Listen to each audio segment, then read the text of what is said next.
A hallmark of autocrats, a signature behaviour, is the way in which they tend to construct palaces. Opulent mansions and properties that are exclusively for them. And these are properties that are beyond anything that exists in their own country. They believe that as the head of the country, as the embodiment, the personification of the nation, their residence has to be one that stands out. And the luxury they enjoy is absolutely unparalleled. One example, for example, is Putin's palace in Sochi. He has an opulent palace that is estimated to have cost over £1 billion to make. And so obsessed was he with the perfection of this and with the security of this. He wanted to make sure that it wasn't widely enough known to end up getting people turning up there, or for his peace and quiet, for his perfection, for his haven to be in any way disrupted. So important was this to him that he ended up arresting Alexei Navalny because he made a video about it. He released details about it to the public. And this is a key reason why in the end Navalny was arrested, was tortured and finally killed. This is how important Putin's palace was to him. A massive residence on the Black Sea in Russia that is shrouded in secrecy is claimed to belong to President Vladimir Putin. The outrageous estate is alleged to be worth $1.37 billion and is said to sit on 183 acres with an adjacent 70 square kilometre plot of land, which is larger than the entire island of Manhattan. The absolutely astonishing scale and luxury of the property was revealed in 2021 when Russian opposition leader Alexei Navalny's Anti-Corruption Foundation uploaded an investigative documentary on it. The video currently has more than 124 million views. And of course he's not the only one. He's by no means alone in this desire to have this opulent residence. Many of you will remember after the Iraq War, there were scenes of US and UK military sitting in these opulent palaces that were once occupied by Saddam Hussein and his family. They would be sort of draped across these thrones in these sort of cavernous rooms, these gigantic hallways that were part of Saddam's palaces. Many of us actually got to see the outside and inside of these most luxurious, impressive palaces because of the footage we had after the Iraq War. And of course there are many others on that list. Ceausescu had the biggest building in Romania. He called it the People's Building, but it was actually his own palace. A gigantic palace in Bucharest, the capital of Romania, that, as I say, was the largest single building in that entire country. And of course we know that Kim Jong-un has palaces scattered throughout North Korea, while the rest of his people starve. We know that Gaddafi, for example, had opulent palaces in different parts. Some of them were entirely subterranean in different parts of Libya, so nobody else could get to them. There were his own luxurious retreats. Now, just this week we heard news that Trump is spending $200 million on creating an opulent ballroom in the East Wing of the White House. Now, the White House is effectively an office. It's an executive administration building. There's a sort of flat at the top where the president and his family lives, but the building is mainly a series of offices, and when they need to hold large gatherings and sort of events, they tend to erect a marquee in the garden where they invite dignitaries and other people. They don't have large hallways.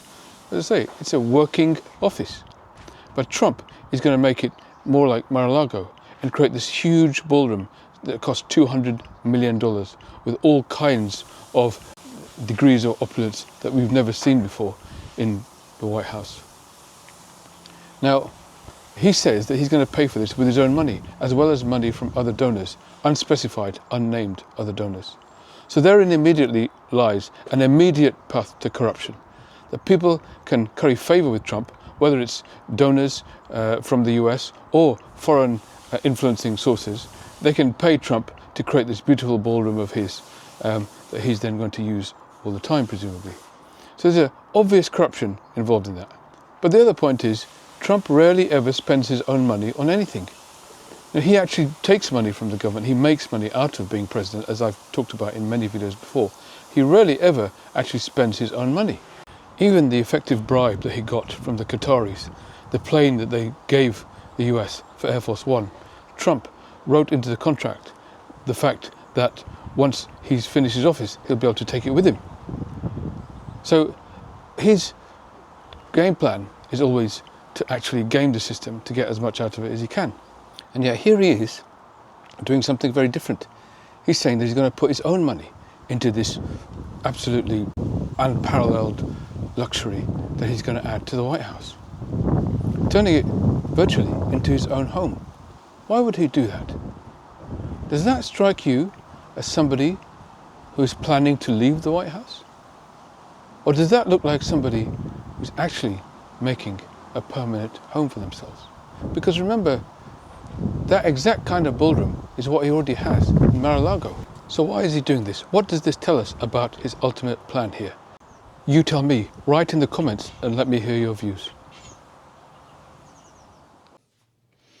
I hope you liked the video. I hope you also can join me with more of my content that I'm aiming to make over the coming months and years.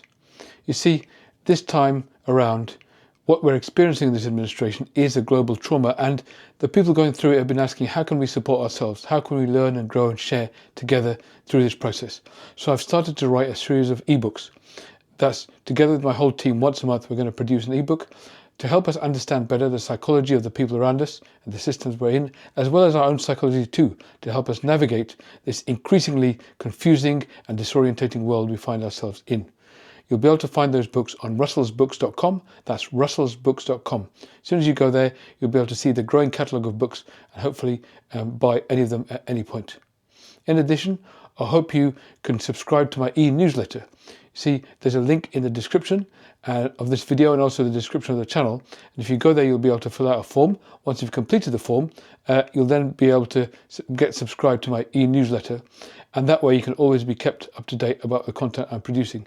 You see, the fact is that this platform, as well as all platforms, are owned by a very small number of oligarchs. And at any point, they might decide to shut down a channel like this. And if they do that, then, well, it's going to be hard for us to keep connecting. So if you sign up for my e-newsletter, that way you'll be able to make sure that you'll be informed about my content wherever it's delivered and wherever it lands.